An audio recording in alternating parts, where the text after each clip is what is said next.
Hi, everybody. This is Ukraine, Voices from Within.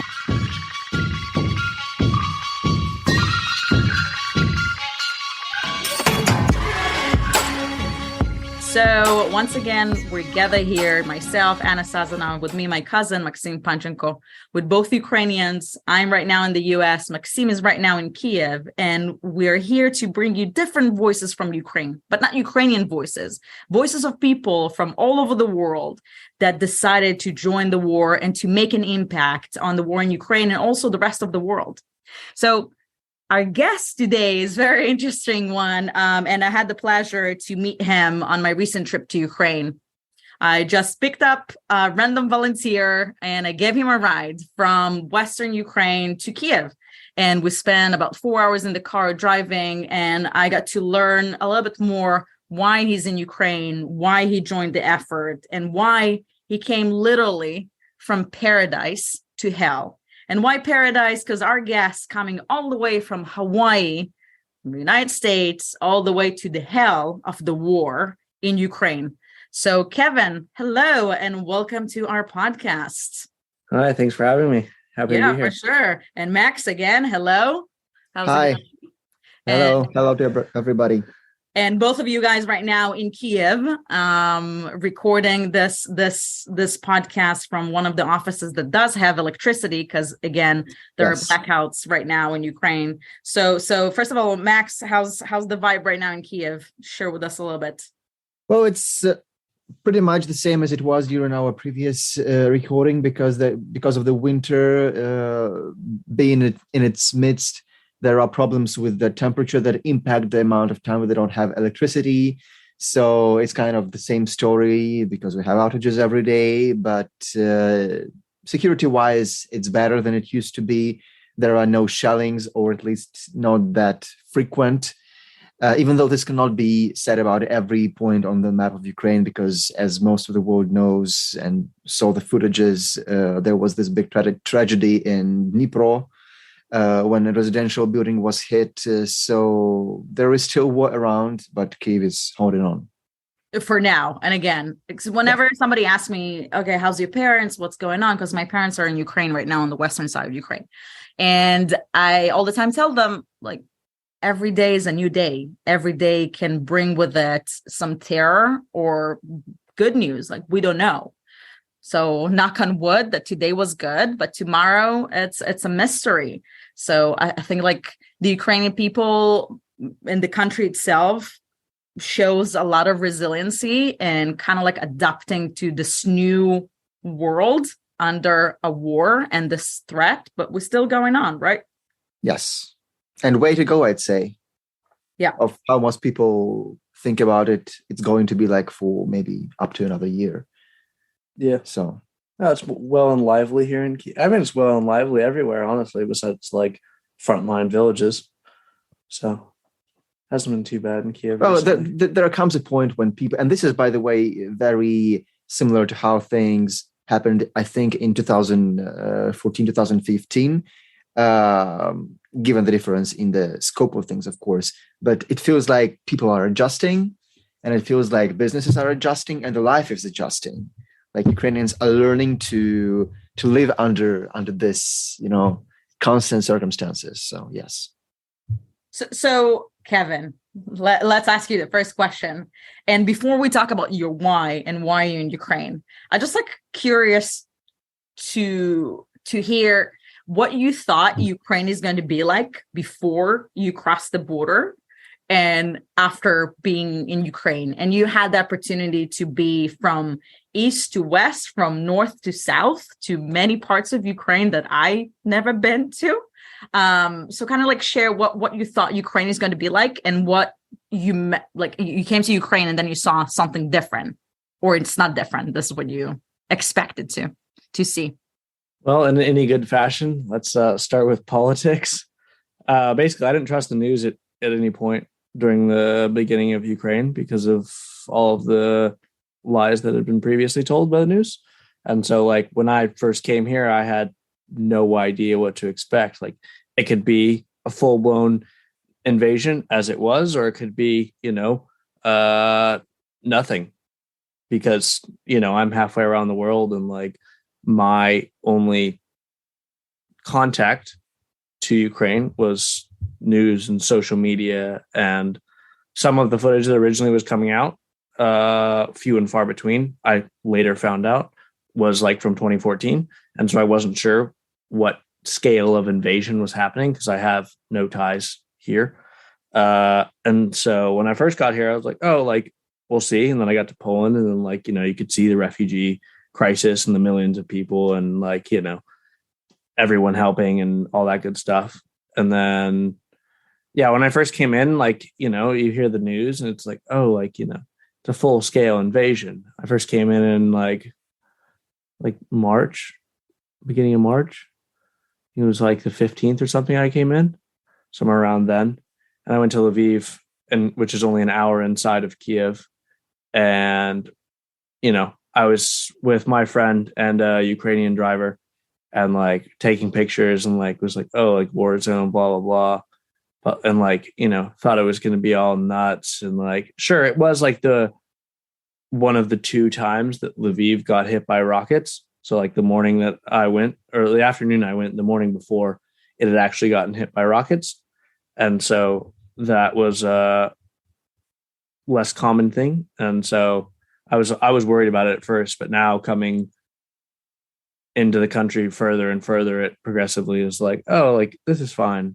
And then I first came to Kiev, and like Kiev was empty and desolate. Not, desolate, but like empty. There was no people. It was kind of a big city that was quiet, which was really interesting in a way that I hadn't seen before. That was back in March, April, probably May. I started coming into Kiev, and it was empty. And also dark, because there was electricity as compared to now, but because of this light masking, it was like kind of vicious looking, because people tried to mask and everything was dark. Yeah, exactly. Yeah, so came in and I was like, oh, I'm only gonna go to Kiev, and then, or I was only like, I'm only gonna go to Lviv, I'm only gonna go to Kiev. I went to Kharkiv in May, and I was like, oh, like, that was like, that was still in the time when Kharkiv was getting shelled rather than rocketed, because it was close. The Russians were close enough to Kharkiv to actually like lob artillery into the city. So it was a little more dangerous then. And then shortly after that, I got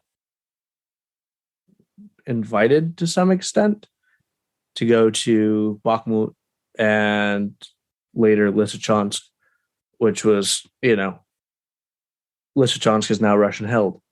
We drove, that was a whole adventure in itself. So yeah, no, it's my expectations of it were, I had no idea what to expect. I've never been to a war zone. I've never been to Europe. And I innately don't trust the news. So yeah, I just kind of took it as it was and was precautious about it. But yeah, just came in to see what it was. But yeah, I don't know. I'd say that now, like, minus the rockets, and sure, I'm jaded. I've been here for 9 months, and like, been a couple hundred meters from like the most well-trained Russians in the war effort in the hottest place on the planet right now. But like, more or less the country is safe within the exemption of like the Frontline area. Like, sure, you can totally get hit by a missile any day of the week, but there's nothing you can do about it. So it's just like saying your piece with death and like living your life as it is. So why you're in Ukraine? Like you shared with me a little bit of the fun time that you have in Hawaii, and it's literally people refer to it as paradise on earth. Yeah. And you chose to travel across the world to be in hell. And again, you've been in Bakhmut. You were very close to the front lines, to the Russians, and every day we hear about different volunteers that getting killed or kidnapped, and people don't even know about that. And you've seen hell. No, I haven't been in the trenches. Like, sure, what I've seen is messed up and, hell to some extent, but like the trenches are a whole different scale of hell. Like, I walk around on flat-ish ground that's not covered in mud, and I'm not freezing cold. and neither are the people that are walking around in the areas that I'm in generally. But like the trenches is something else. Like fighting in buildings is one thing, and it poses its own risk and all that. But like sitting in a trench where your feet are like ankle deep in freezing cold mud, and then that mud freezes on you, and you're getting shelled and like have to watch out for an ambush all the time. That's hell. And no, I haven't seen that. So yeah, I mean, I don't know. It's life here. I don't know. The reason that I came here is just very simply the fact that my stepdad's like, hey, do you want to go to Poland and volunteer for 5 days? And he would pop my trip to Europe. Like I'm no hero. I'm just, a motherfucker with a van. So again, those 5 days extended into 9 months. And when we met, it was, I don't know, 5 months ago. You were saying like, yeah, I'm almost done and I'll be back. I'm going back to the US. And once again, you step in another step and continue to be involved with this war. When you can be living in privileged America, sipping your latte or Chardonnay, that's how I refer to it, and enjoying life. And, the thing that you mentioned about those 5 days, it seems, knowing about you a couple of, things now, after we have been acquainted, you now, in what you do, seem to be so very far from, those 5 days of volunteering in Poland. So can you elaborate a bit on on your journey here already in Ukraine, like what you have been involved with, like what have you been doing, together with whom, and in which particular ways do you help Ukrainians? Yeah, I mean, I went from there. I made connections there to a group of guys that like wanted to keep helping Ukraine, because the problem that we were having is that like the Polish like aid drop points that all of the European countries were bringing stuff to were questionable at best, and everything else would be speculative and claims at that point. But yeah, there's a lot of questions of where that aid actually ended up, and even with proper documentation from both the Ukrainian and the Polish side, you weren't able to get aid from them, which they claimed that was the criteria. And then started working with a group of guys. Initially, it seemed like a good thing, and then I kind of realized it was like, and so I met other people and worked with them.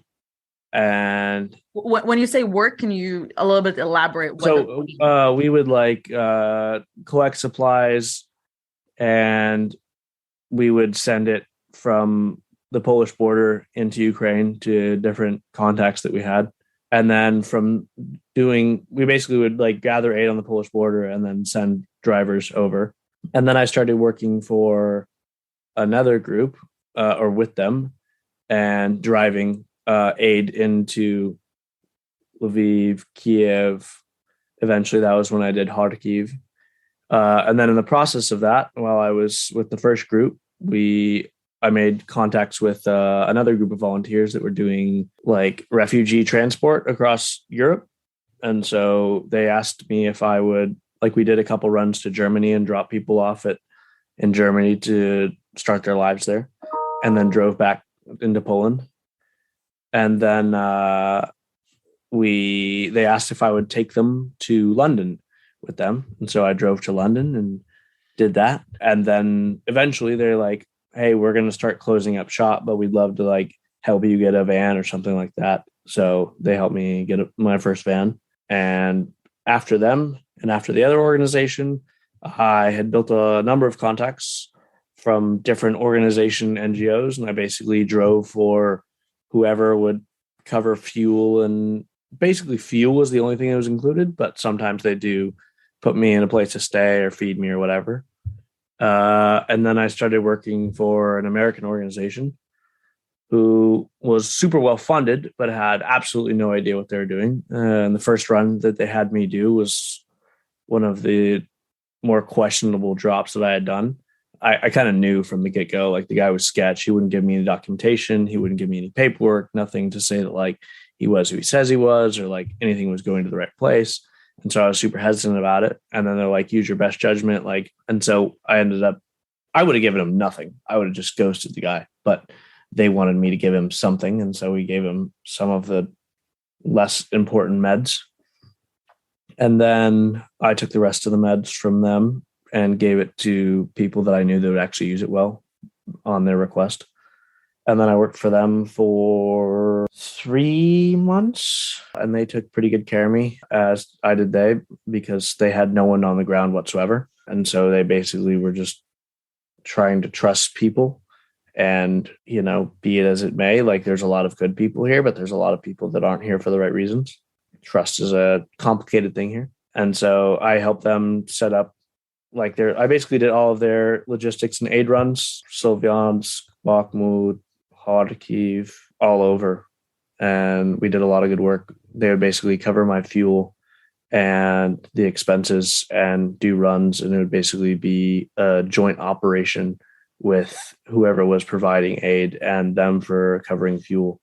Because usually in the beginning here, at least, someone will have aid, but they don't have money for fuel. And if you're lucky, you'll find someone that has money for fuel and team up. Everybody brings a small piece of the pie, and it's still how it is to some extent. But a lot of the larger INGOs, international organizations, basically are coming in and filling those voids entirely, at least in the less dangerous areas. Obviously, the danger areas are still, and to my understanding, kind of forever meaning the end of the war, will be run by smaller organizations.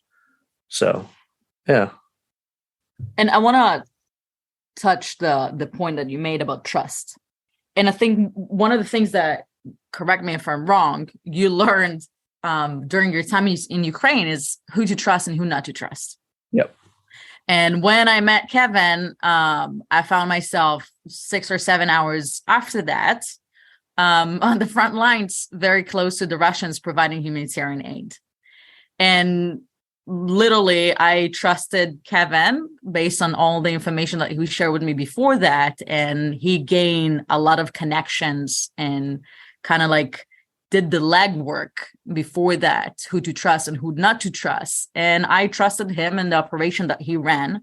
And we were very close to the Russians, providing humanitarian aid and feeding people that were disconnected from the world for at least 7 months. And during that moment, I remember you operated the whole chaos that was there. And again, there was another security team there, and we evacuated a family with us. It was in the middle of the night, and we were a target for the Russians. And that was, I think that moment was the definition of trust, for me at least. And you learn that in the hard way for about 9 months. You're 9 months in Ukraine, who to trust, who not to trust. And if you find somebody to trust, you stick with them. And you helped me also to learn a lot of things about Ukraine, the darker things about Ukraine that I didn't know, and when to use my Ukrainian card and when not to use a Ukrainian card. So, yeah, trust is a big thing. And that kind of lead me to the next question. Do you think... Well, let me touch on that. I'd say there's probably 5 people here that I trust. There's different levels of trust. There's people you work with and that you trust to do a certain thing. But there's in Hawaii, we have a saying, pono, do the right thing when no one's looking. And there's, a handful or a dozen people in this country that I think would do the right thing when no one's looking, that I would put my, I'd give them $10,000 and let them hold it, kind of thing. But there's people that you work with and I'll trust you to not get me killed, but I wouldn't give you my girlfriend or $10,000 kind of thing. So there's varying degrees of trust. And at the end of the day, it's come a long way from where it used to be. Ukraine has. It's come a long way in trust and how the country is built and how many people are honest. And I've seen that even in the time that I've been here and can see the old roots. But yeah, I don't know. I guess the same could be said for anywhere in the world as far as trust goes. But yeah, maybe it's more of a world societal crisis than a Ukraine thing. I mean, sure. Yeah, there is more corruption here than in other places, but also you're 30 years old from a free liberated country from being previously Soviet. So like, I think that it's developed faster than anywhere else I would have imagined it would. So, but do you feel like this trust issue, does it stem from the character of Ukrainians, or is it dictated by the conditions of the war? Are people afraid of the war and lost in the war, and that is why they are not trustworthy or trusting, or is it about, inherently about people? I guess I would make the differentiation at like Ukrainians and like old Soviet people, because like I've talked about it with a couple of Ukrainians actually that like speak really good English, and one of the things that like was explained to me and makes a lot of sense is like 40 years ago you were standing in a bread line fighting to get food, and if you didn't like fight to get food, you might not get any, and that's been deeply rooted in the culture for a long time, and because of that, people feel that like if they don't go and get theirs, they're not going to get it. They feel that like people won't look after them. At least the older generation. The younger generation is much more westernized, or maybe not more westernized. I mean, sure, some of them are, but I wouldn't attribute like honesty and looking after others to a Western society, because it's not true. But people the younger generations look after one another more so than some of the older generations. Some of the older generations, the babushkas, are amazing and they look after everyone and blah, blah. But some of them still have the Soviet mentality where it's like, if I don't get mine, like I won't get anything and no one will look after me and blah, blah. And so you have to fight for it. I do think your other point of it being a war is also another part of it. And so I think the two of those in conjunction and other variables that I don't understand are probably the reason for that. So, it's Max, what do you think? You've been analyzing Ukraine and kind of presenting it also to the Western world. And you were born after Soviet Union collapse. I Yes. still remember my days in the Soviet Union, praying for the flag and the glory of Soviet Union, and kind of you were born after. And I think, Kevin, you're right. There is like a different generational difference. And like I see it also in my family, and Max, you probably see it in your family as well, but like from analytic perspective. Yeah, that's true. You see many developments in Ukraine and many conclusions that can be made about Ukraine. They are values driven, and there have been several different stages, several different events during the 30 years that Kevin has mentioned of Ukraine's modern history that to different extents displayed this, this values being the cornerstone of everything here in Ukraine. And so we've had not two, but three revolutions. Most people think that we've had two, but there was this revolution on granite, as they said. Revoluция на граніті, because of the, it was in the city center, and well, that's a complicated story, but it was like a student movement. What year it was? I think it was 1991. So it was, but it was a student movement, and it was a minority. Then we've had this Orange Revolution, 2004. That was like a much more grassroots thing.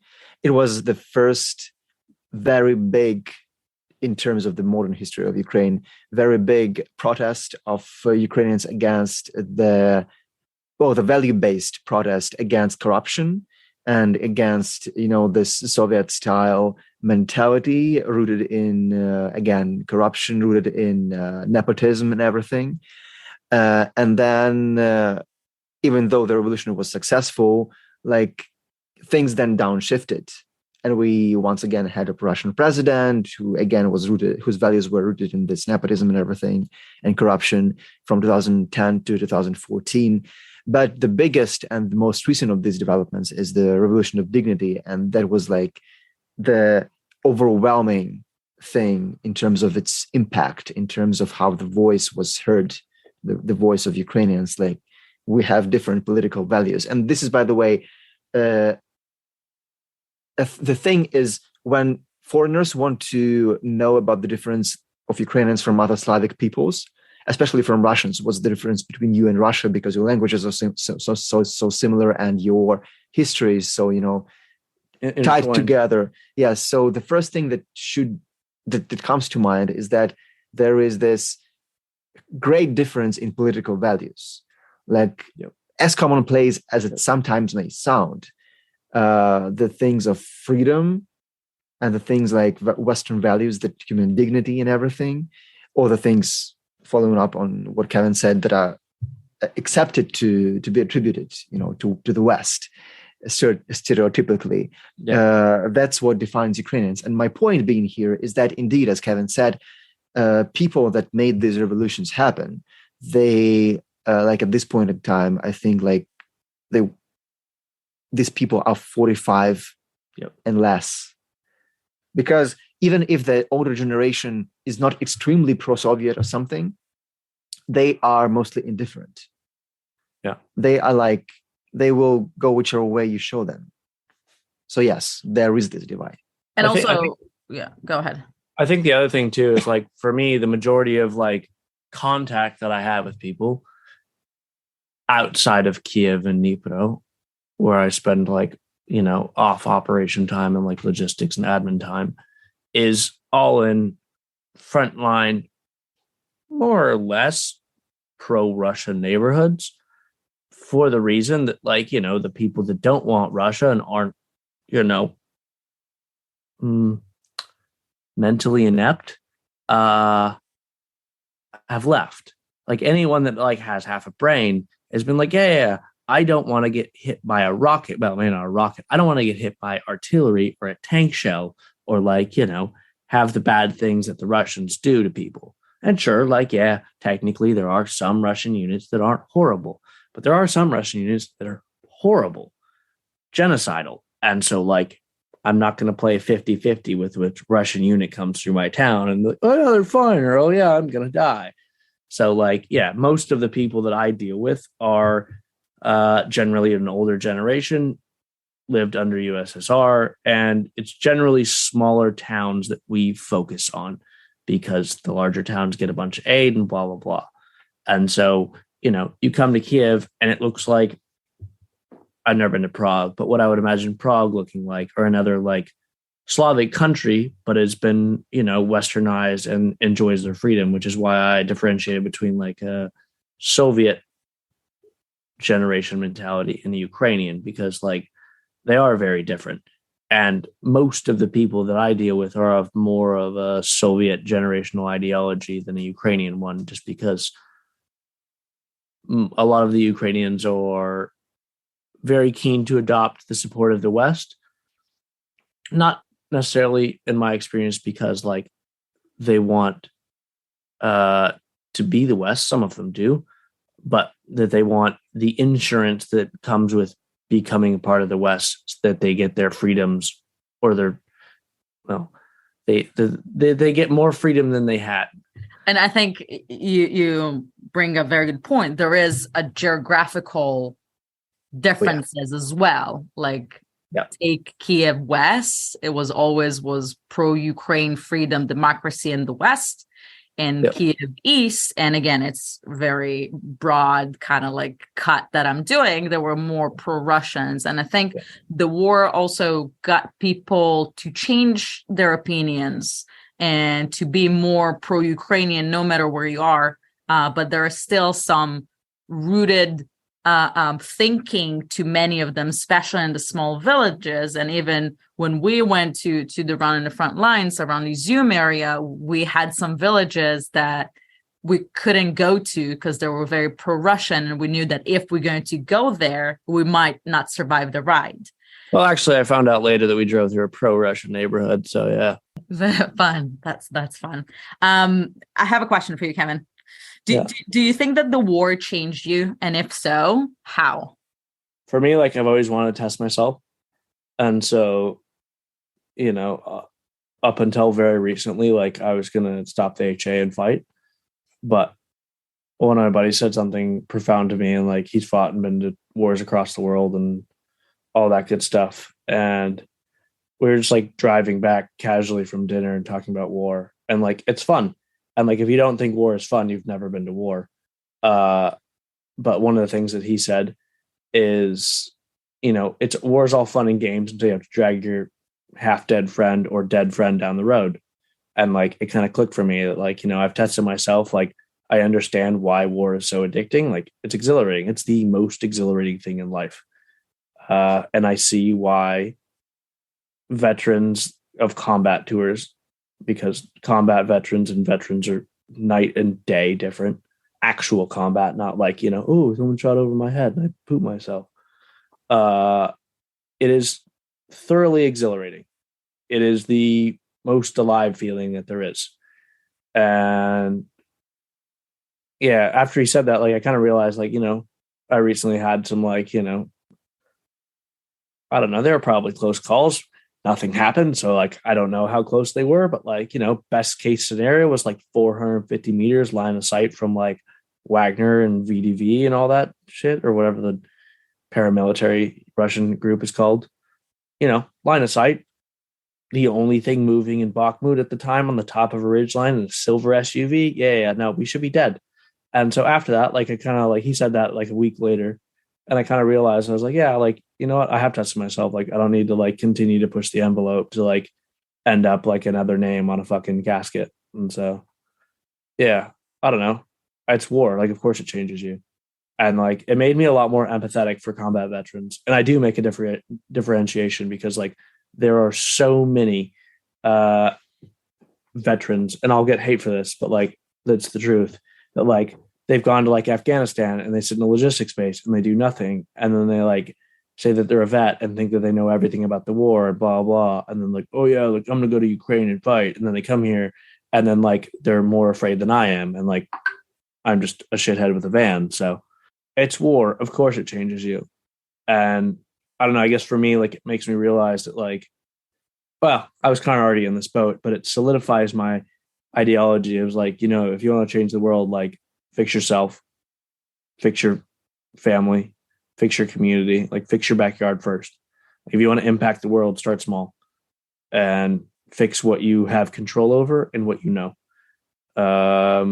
Like, I've never asked people for money to send it here, for the reason in the beginning of I had nowhere useful to send it. Now I have somewhere useful to send it, but like, and know that it will get used well. But like, trust is a big thing.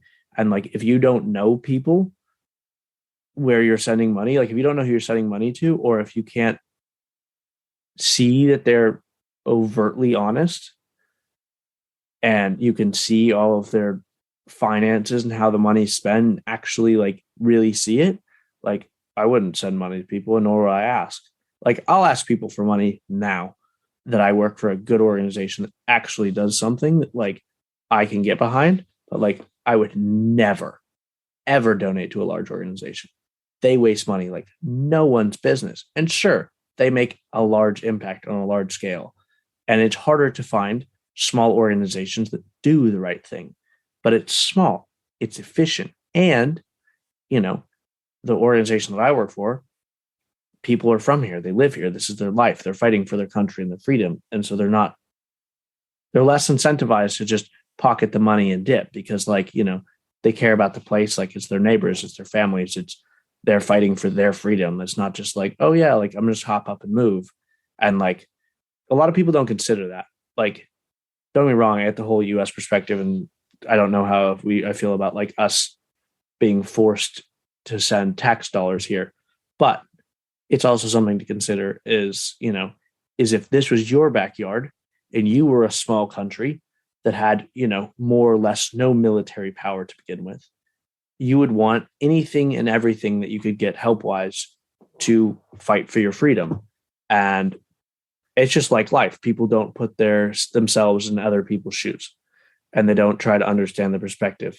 They just be like, oh yeah, like, the news told me this, so I'm going to believe it. Like, they don't really think for themselves and be like, yeah, like, I would want help if I was, most people didn't know where Ukraine was before the war started. I know just because I'm really good at geography, but I knew nothing more than where it was.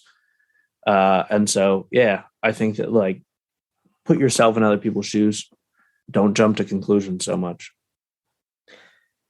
So maybe wrapping this up a little bit to more, to broader conclusions, what is the message that you would like it most useful to share with the world about Ukraine at this stage, in terms of helping Ukrainians, in terms of communicating what Ukraine actually is to the world, why it matters, why the world should care about Ukraine, how Ukraine's security and the world wants are interconnected?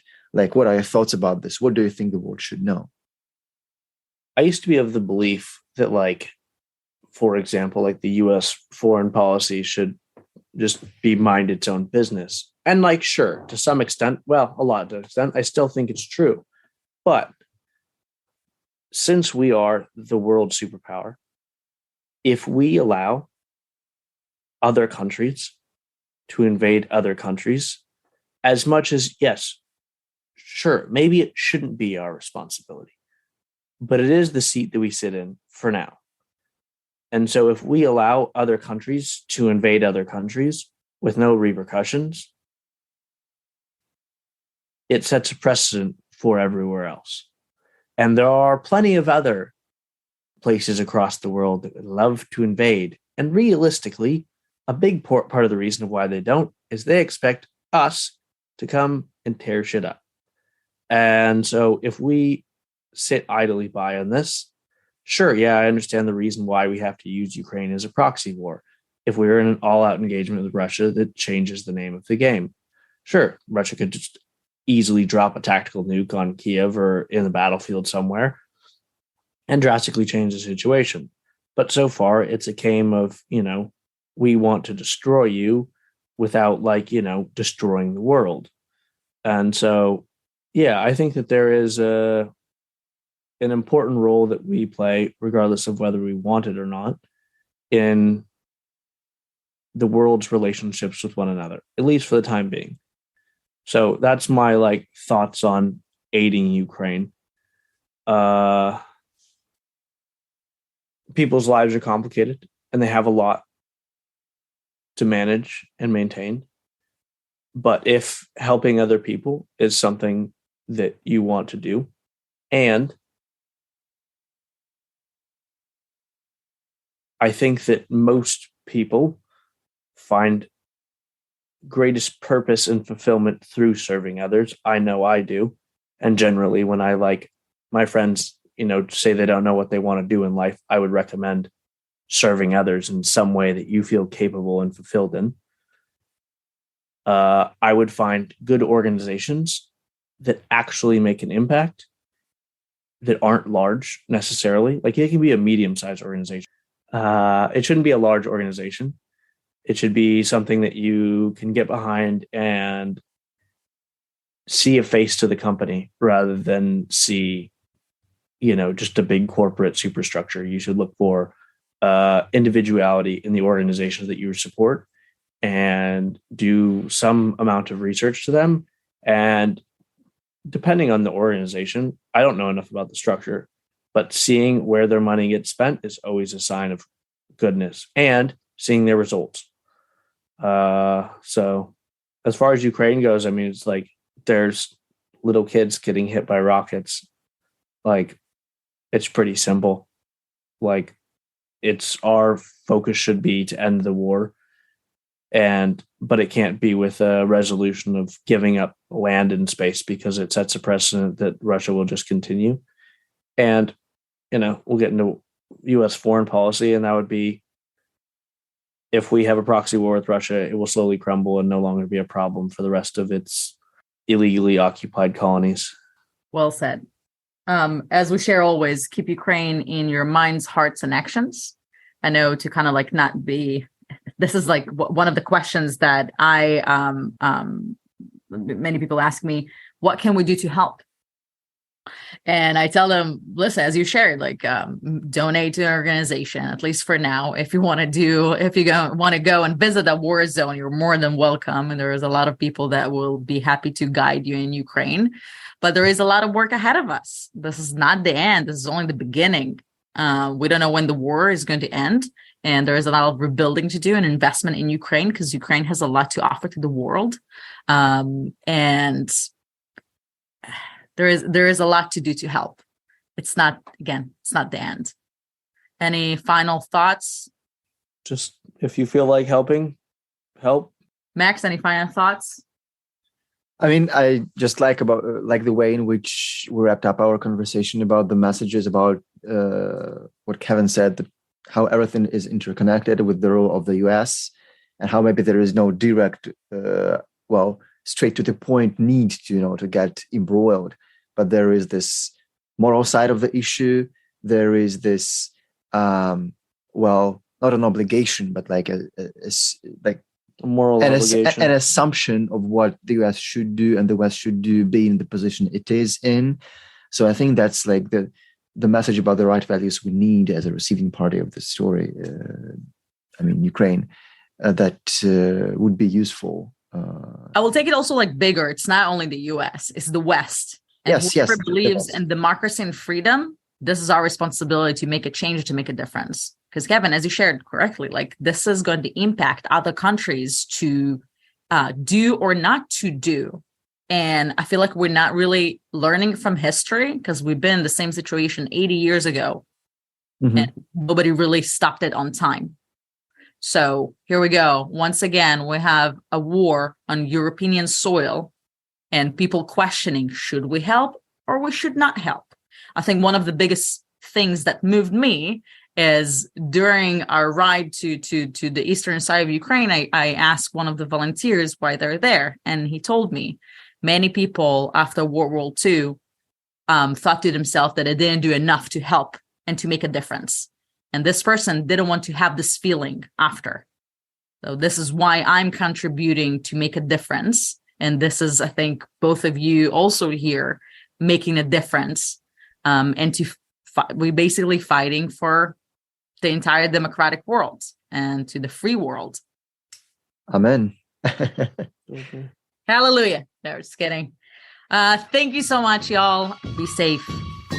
Take care of yourself. Take care of others.